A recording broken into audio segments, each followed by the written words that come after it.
Corporate కాలేజీలపై ఓయూలో round table meet, ఫీజుల దోపిడీ అరికట్టాలని నేతలు టీచర్ల డిమాండ్. హైదరాబాద్లో పట్టాలెక్కని ఎంఎంటీఎస్ ట్రైన్స్ త్వరగా ప్రారంభించాలని కోరుతున్న పబ్లిక్.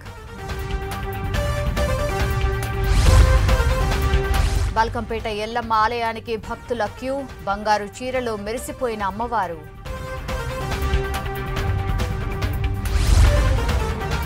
ఆకట్టుకుంటున్న జ్యువెలరీ ఎగ్జిబిషన్, కొత్త కలెక్షన్తో స్టాల్స్ ఏర్పాటు.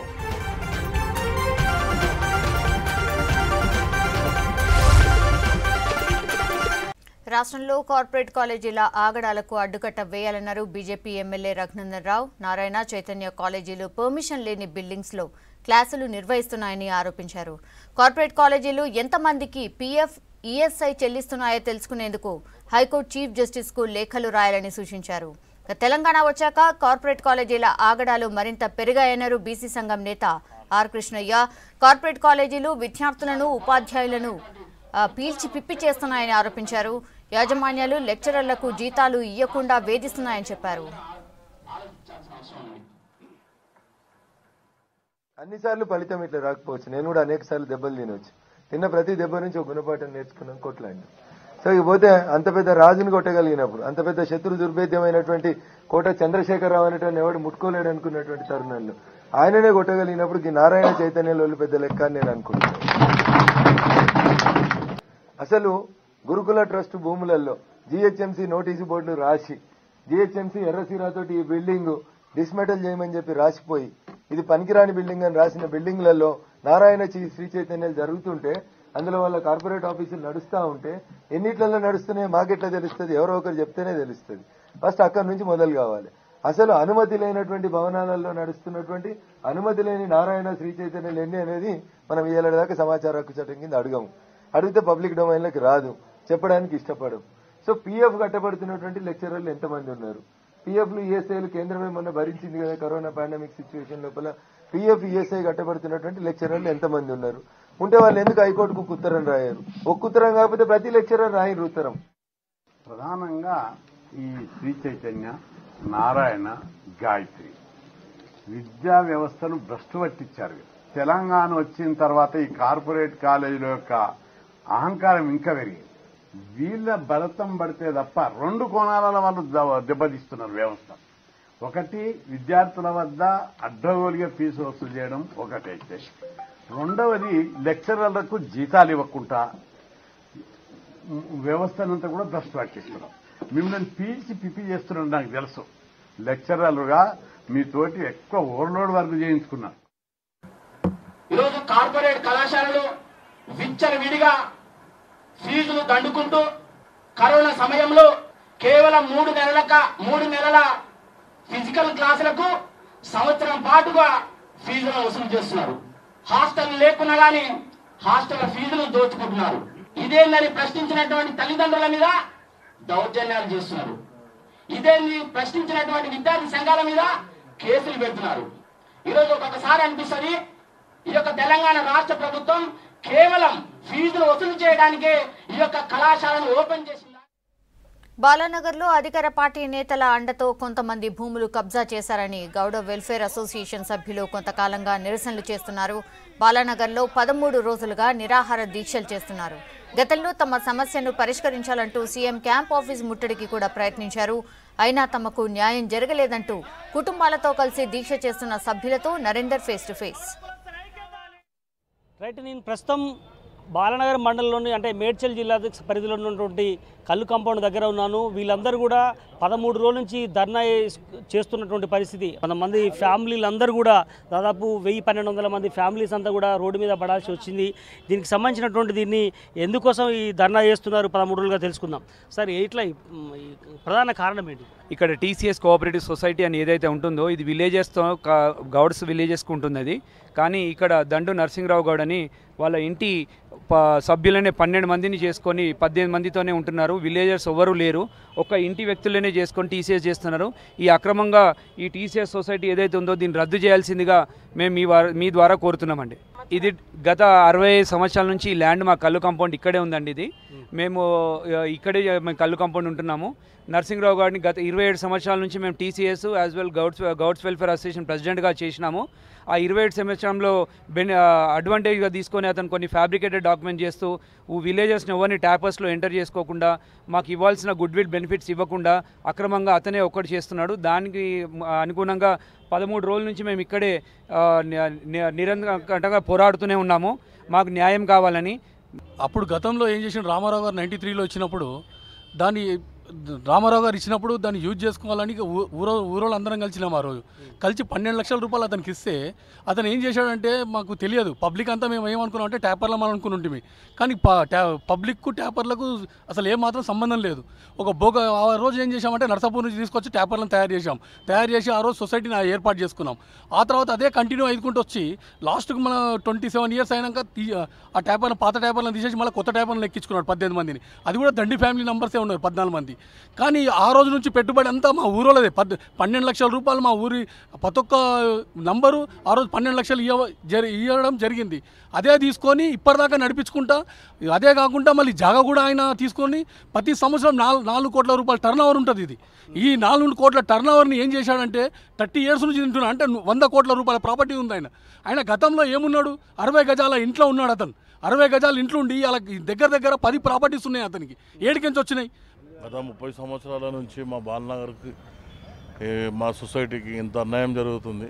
ఈ చుట్టుపక్కల గ్రామాలలో ఎంతో సస్యశ్యామలంగా గౌన్లు వాళ్ళ వ్యాపారాలు చేసుకుంటూ నెలకు వచ్చిన దాంట్లో వాళ్ళ వెల్ఫేర్ చేసుకుంటూ ఎంతో బాగా బ్రతుకుతున్నారు. రామారావు గారు చేసిన పాలసీల ప్రకారము ఈ మా బాలనగర్ వరకు వచ్చే వరకు నేను వాటాదారునిగా చెప్తున్నా, ఎప్పుడు 25-30 సంవత్సరాల చరిత్రలో వాళ్ళకి ఎన్నడూ ₹1 పంచింది లేదు. ఇది దాదాపు 35 సంవత్సరాల నుంచి వీడు ఒక్కడే తింటున్నాడు. వీని ఫ్యామిలీ మాత్రం 14 మంది ట్యాపర్స్ని పెట్టుకొని వీని కుటుంబంలో ఉన్న మన కొడుకులు అన్నదమ్ముల కొడుకులు వాళ్ళే ట్యాపర్లు. ఊరోళ్ళు 1150 కుటుంబాలు ఉన్నాయి. అందులో ఒక్కరిని కూడా ట్యాపర్ని చేసుకుంటలేడు. మేము కొట్లాడబట్టి ఇప్పుడు 11-12 సంవత్సరాలు అవుతుంది. అయినా కూడా వీడు ఆఫీసర్లను పక్కన పెట్టుకొని వాళ్ళకి లంచాలు ఇచ్చుకుంటూ మెయిన్ ఆప్కారాలు మినిస్టర్లు సంవత్సరానికి 5 కోట్లు దాదాపు మింగుతున్నాడు వీడు. ఇక ఎవ్వరము పోయి ఎంత కొట్లాడినా ఇక్కడ ఉండి ఎంత ఇది చేసినా కూడా వాళ్ళతోటి లంచాలు ఇప్పించుకుంటూ మమ్మల్ని అనగదొక్కుతున్నాడు. ఏదైనప్పటికీ కూడా దాదాపు నరసింహారావు అనేటువంటి గౌడ్ అనేటువంటి వ్యక్తి ఇక్కడ దాదాపుగా నిత్యం కోట్ల రూపాయలకు సంబంధించినటువంటి లావాదేవీలు జరుపుతూ ఈ విలువైనటువంటి ల్యాండ్ని కబ్జా చేయడంతో పాటు దీని వెనక అధికార పార్టీకి సంబంధించినటువంటి కొంతమంది పెద్దల హస్తం ఉందని కూడా వీళ్ళు ఇక్కడ ఉన్నటువంటి స్థానికులు చెప్పడం జరుగుతుంది. దీని మీద ప్రభుత్వం జోక్యం చేసుకొని ఖచ్చితంగా ఈ గౌడ కులస్తులకు ఈ ల్యాండ్ చెల్లించే విధంగా అందరికీ చెందే విధంగా చేయాలని కూడా వీళ్ళందరూ కూడా డిమాండ్ చేస్తున్నారు. కెమెరా పర్సన్ మధుతో నరేందర్, V6 న్యూస్, బాలనగర్ నుంచి. మండలిలో ప్రశ్నించేవారు కావాలన్నారు హైదరాబాద్, రంగారెడ్డి, మహబూబ్ నగర్ పట్టభద్రుల ఎమ్మెల్సీ అభ్యర్థి గౌరీ సతీష్. అవకాశం కల్పిస్తే ప్రశ్నించే గొంతుకనై నిలుస్తానన్నారు. మహబూబ్ నగర్ జిల్లా గండేడు విశ్వభారతి కళాశాలలో పట్టభద్ర ఆత్మీయ సమ్మేళనం ఏర్పాటు చేశారు. ఎంతో మంది ఎమ్మెల్సీలుగా గెలిచినా మండలిలో ఉద్యోగుల సమస్యలపై ఎక్కడా ప్రస్తావించలేదన్నారు. ఓటీసీ గెలిపిస్తే నిరుద్యోగ సమస్యలపై పోరాడతా అన్నారు గౌరీ సతీష్.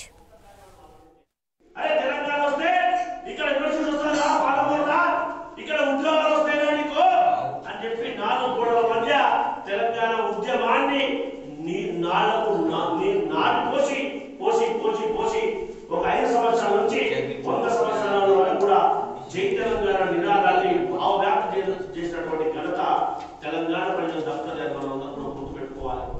ఎప్పుడైతే ఇవన్నీ కూడా ప్రశ్నించేవారు లేకపోతే పాలకులు ఏం చేస్తే అదే యాక్సెప్ట్ చేసే అవకాశం ఉంటుంది ప్రజాస్వామ్యంలో.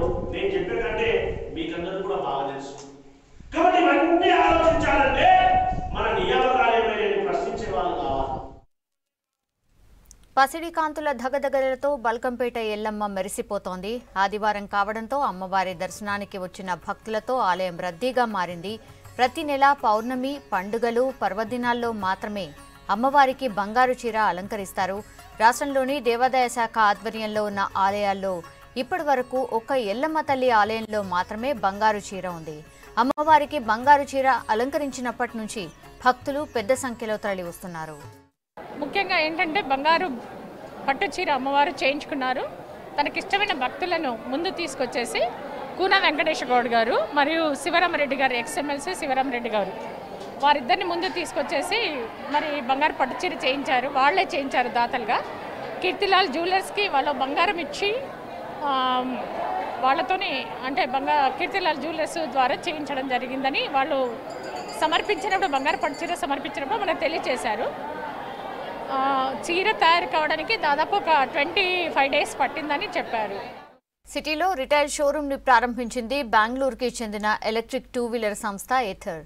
షోరూంలో కంపెనీకి చెందిన Ather 450, Ather 450X model electric బైక్లని అందుబాటులో ఉంచామన్నారు సంస్థ ప్రతినిధులు.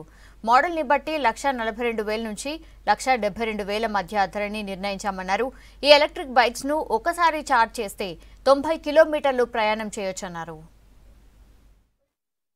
This product is highly featured in comparison to any other two-wheeler electric vehicles, and as we all know, electric is going to be the future of mobility across the globe, not just in India. This particular bike, I'm sure, will have a great future to take along, and as you all see, now the biggest concern on many people's mind is pollution and the rising prices of the fuels. No, there are a lot of charging points which we have already put up at various locations. You can go on to the Ather website when we see the current locations where the public charging stations are available, and we are going to increase them as the number of vehicles keep increasing. గ్రామీణ ప్రాంతాల్లో విద్యా వైద్యం అందించేందుకు rotary club కృషి చేస్తుంది అన్నారు సంస్థ ప్రతినిధులు. దీనికోసం గత 6 ఏళ్లుగా ఫండ్ రైజింగ్ ఈవెంట్లని కండక్ట్ చేస్తోంది అన్నారు. గోల్ఫ్ ఫర్ చారిటీ పేరుతో సిటీలోని హైదరాబాద్ గోల్ఫ్ క్లబ్లో టోర్నమెంట్ నిర్వహించింది రోటరీ క్లబ్. టోర్నీలో 160 మంది పాల్గొన్నారు. అజయ్ రెడ్డి, సంతోష్లు ఓవరాల్ విన్నర్స్గా నిలిచారు. ఈవెంట్ ద్వారా వచ్చిన డబ్బులతో హైదరాబాద్తో పాటు గుంటూరులో డయాగ్నోస్టిక్ సెంటర్ని, డయాలసిస్ సెంటర్ని ఏర్పాటు చేయనున్నట్టు తెలిపారు రోటరీ క్లబ్ ప్రతినిధులు. Tournament today we got 116 people participated in the tournament, and they've enjoyed the game and they've also contributed to our fundraising. మేము చాలా చారిటీ ఈవెంట్స్ చేస్తుంటాము, లైక్ ఎడ్యుకేషన్ దానిలో టాయిలెట్స్, స్కూల్స్లోని టాయిలెట్స్ కట్టించడం కానీ, లేదంటే ఇంకా మంచి పిల్లలకి మంచి పీస్ అండ్ కాన్ఫ్లిక్ట్ రెజల్యూషన్ మీద వాళ్ళ సబ్జెక్ట్స్ మీద స్పీచెస్ ఇప్పించడం కానీ. తాజ్ కృష్ణాలో జగ్ జ్యువెల్స్ ఎక్స్పో 133వ ఎడిషన్ ఆకట్టుకుంటోంది. ఎక్స్క్లూజివ్ అండ్ ప్రీమియం జ్యువెలరీ ఆభరణాలను ప్రదర్శనలో ఉంచారు. వెడ్డింగ్స్ కోసం డిజైన్ చేసిన హ్యాండ్మేడ్ డైమండ్స్ కలెక్షన్స్ అట్రాక్ట్ చేస్తున్నాయి. సిటీలో ఎక్స్క్లూజివ్ ప్రీమియర్ జ్యువెలరీ ఎగ్జిబిషన్ ఆకట్టుకుంటోంది. తాజ్ కృష్ణాలో ఏర్పాటైన ఎక్స్పోను హీరోయిన్ శోభితా రాణా లాంచ్ చేసింది. ట్రెడిషనల్ లెహంగా కలెక్షన్ ధరించి స్పెషల్ గా కనిపించింది. స్టాల్స్ లో ఏర్పాటు చేసిన కలెక్షన్స్ తో ఫోటోలకు పోజులు ఇచ్చింది. తాను అకేషన్ కు తగ్గట్టుగా జ్యువెలరీ వేసుకుంటానంది శోభిత. ప్రస్తుతం కన్నడ, తమిళ్తో పాటు టాలీవుడ్ లో న్యూ ప్రాజెక్ట్స్ చేయడానికి రెడీగా ఉన్నాయంది. దేశవ్యాప్తంగా ఉన్న 25 మంది జ్యువెలరీ మ్యానుఫ్యాక్చరర్స్, డిజైనర్స్ తమ ఎక్స్క్లూజివ్ రేంజ్ ను ఎగ్జిబిట్ చేసినట్టు jug trend fair and exhibition నిర్వాహకులు తెలిపారు. సింపుల్ డైమండ్ నెక్లెస్ల నుంచి బ్రైడల్స్ కోసం బిగ్ జ్యువెలరీ సెట్స్ ను ఎక్స్పోలో ఉంచారు. ఇప్పటి ట్రెండ్ కు తగ్గట్టుగా అన్కట్ డైమండ్స్, పోల్కీ అండ్ పచ్చి collection, different ear ring sets, నక్లీస్లు, హారాలు, ఫింగర్ రింగ్స్ అట్రాక్ట్ చేస్తున్నాయి. Jewelry looks amazing. It's beautiful. I mean, who doesn't love jewelry? I think it's everybody's, it's girls' best thing that they want. I think you should also see what the occasion is. Like if you're going for a wedding, of course you should go for a set, like a set of necklace. And if you're going for a cocktail or a party, I think just beautiful earrings or anything in the hand is just you're done with it. కేంద్రం బంగారు ఆభరణాలపై import duty తగ్గించడంతో Covid తర్వాత మళ్లీ business బాగుందంటున్నారు jewellery expo నిర్వాహకులు. Year by year Hyderabad లో premium jewellers ను కొనేవారి సంఖ్య పెరుగుతుందని చెప్పారు. ఈ ఎక్స్పోలో 10,000 నుంచి కోట్ల విలువ చేసే ఆభరణాలు ఉన్నాయన్నారు నిర్వాహకులు. Jewelry exhibition is our 133rd. We were organizing jewelry exhibitions in Hyderabad Taj Krishna between 2000 and 2008. After that, lot of shows happened abroad, so we started concentrating on the international market. But then COVID pandemic taught us a lesson. The domestic market is very important equally. So now the whole world is closed. No international flights we can go to meet our customers or meet our buyers. So we thought we should concentrate here in India. So we revived again. So Zach Jewels are back in all the metro cities. So we did our show this time in January in Chennai. Very good response. I was very skeptical. I thought after pandemic, crowd will not come. The spending power will not be there. Latest bridal jewellery, diamond, precious stone collections jewellery lovers ను attract చేస్తున్నాయి. That's all for now. Stay tuned.